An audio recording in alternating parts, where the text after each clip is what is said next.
Hey there, and welcome to the Archives, hosted by the Hairy Tarantula. Subscribe and hit the bell so you never miss a future video. This week we're talking about the Bolter.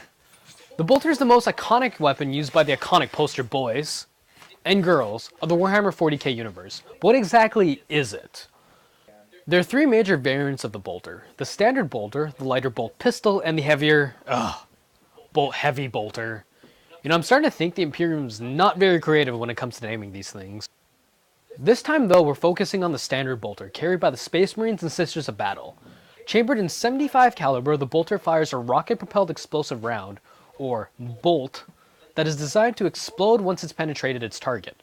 This leads to massive trauma to lightly armored targets, although the bolts struggle against heavier targets such as vehicles or other Marines.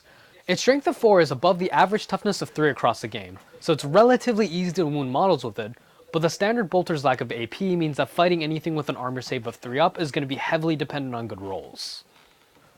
But back to the fluff. The Bolter actually comes in different forms depending on the planet it was manufactured on, such as the Fenrisian pattern Bolter used by the Space Wolves, which features a wolf skull, I guess, or the more specialized Stalker Bolter used by Space Marine Scouts. As you can see, it features a longer barrel and a scope, so it's primarily used as a sniper rifle. Although the Bolter is commonly used by the Space Marines and Sisters of Battle, it sees use across the entire Imperium, mostly as a vehicle-mounted weapon due to its dangerous arm-ripping recoil, though. Now, we can't finish up here till we cover the new kids and their toys.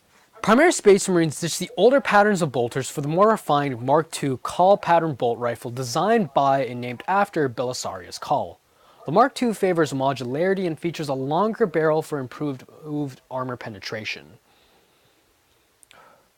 This is reflected on the tabletop with the 3 bolter options Primaris squads can carry, including my personal favorite, the Stalker Bolt rifle. That's all for now, guys. Thanks so much for watching the archive. If you want to know more about the Bolter, you can check out the Codex Space Marines available now at the Hairy Tarantula. And while you're at it, go ahead and check out the links either down below or up there with a link to our online store.